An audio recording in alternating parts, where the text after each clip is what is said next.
Hey YouTube, welcome back to Meadowbrook 135 Media, the place where ideas connect. I'm Mike Rogers, CPA, also known online as Millennial Mike.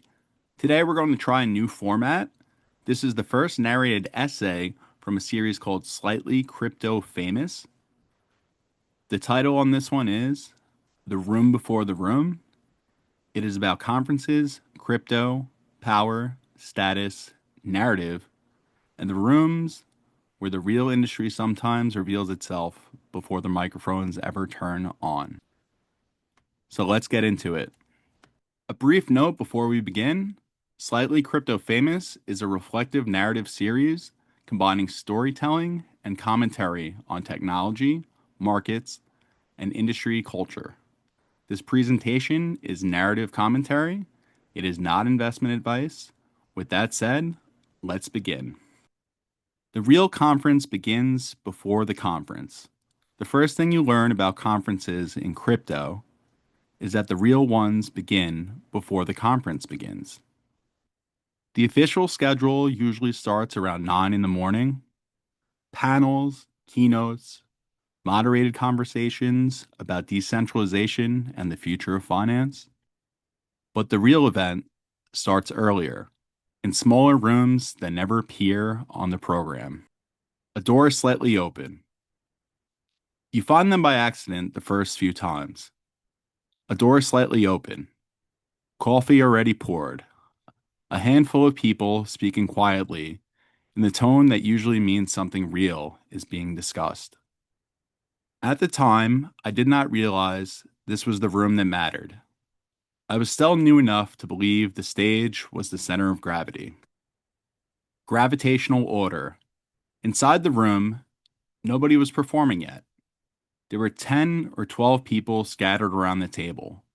Some felt familiar from the public feed.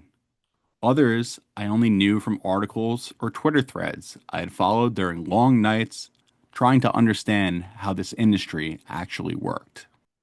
A venture partner leaned back in his chair like he had been there before. A founder scrolled quietly through messages on his phone. Two engineers spoke softly in the corner, their conversation dense with technical shorthand that sounded like a foreign language if you were not used to it. Nobody introduced themselves. Nobody needed to. And yet the room already had a gravitational order. Who carried weight here? Some people spoke, and the room leaned forward. Other people spoke, and the room kept moving. At the time, I could not explain why. Later, I realized the room had already answered the question the public conference was still asking. Who carried weight here? By the time the microphones turned on later that morning, the order of gravity had already been quietly established. That was the first lesson, though I did not know it yet. The public version of crypto explained what the industry wanted to say about itself, but the smaller rooms showed how it actually worked. Before the microphones, the panel was about decentralization. The panel scheduled for that morning was about decentralization, a familiar theme. The moderator would ask about open financial systems. Someone would mention transparency. Someone else would use the word revolution. There would be applause, distribution, incentives, and momentum. But the conversation in the smaller room was about something else entirely: distribution, incentives, momentum. Who had leverage? Who did not? The language was calm, almost casual, but the stakes were obvious even if nobody said them out loud. The future of the industry was not being explained on stage. It was being shaped in rooms like this one. The stage offered language. The smaller room revealed the mechanism. The social choreography. Listening as advantage. At the time, I was mostly listening.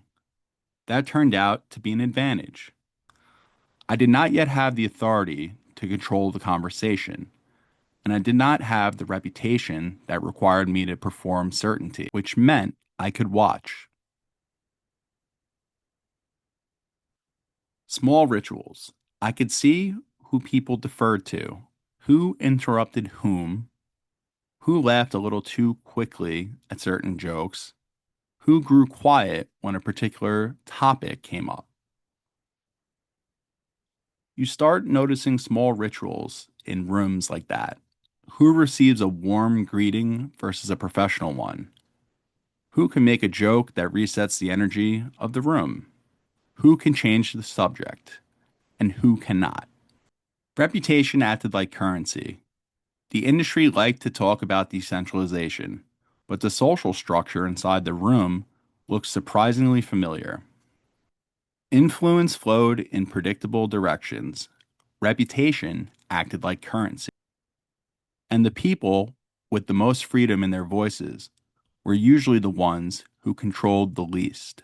The industry spoke in the language of openness, but it organized itself with remarkable sensitivity to status. The narrator's advantage. It would take me several years to understand that what I was seeing was not unique to crypto.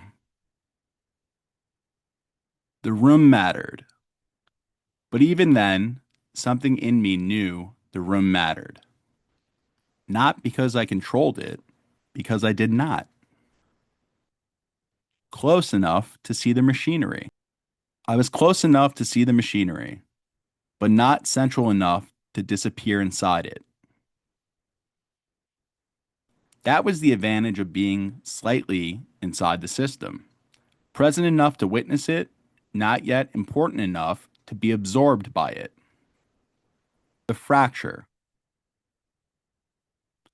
Every ambitious industry eventually develops two stages, the one with microphones and the one without them. Public stage, quieter room.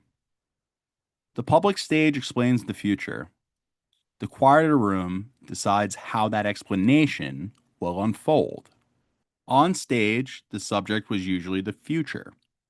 Off stage, the subject was almost always distribution. Future and leverage. The future was discussed publicly. Leverage was discussed privately. At the time, I thought I had discovered something unique to crypto. The old pattern. Later, I would understand I had only stumbled into a very old pattern. Every ambitious system eventually builds its own private room. That morning, I still thought the stage and the room were the same thing. Sign off. Slightly Crypto Famous is a series of field notes from inside the first generation of the blockchain industry. Observations about power, narrative, and the social machinery that shaped the era. Written by Mike Rogers, CPA, at Millennial Mike 7. Isn't it funny? The truth just sounds different. Final disclosure. Disclosure. Slightly Crypto Famous is a reflective series combining narrative storytelling and commentary on technology, markets, and industry culture. References to individuals, companies, or events are presented as observational narrative and are not intended as factual claims about any specific party. Nothing herein constitutes financial, investment, legal, or tax advice. All opinions are solely those of the author. Copyright 2026, Slightly Crypto Famous, narrative commentary, not investment advice. Thanks for watching. If this format resonates, we'll keep turning more of these field notes into narrated essays. We're going to keep building, we're going to keep documenting, and we're going to keep following the signal together. This is Meadowbrook 135 Media, the place where ideas connect.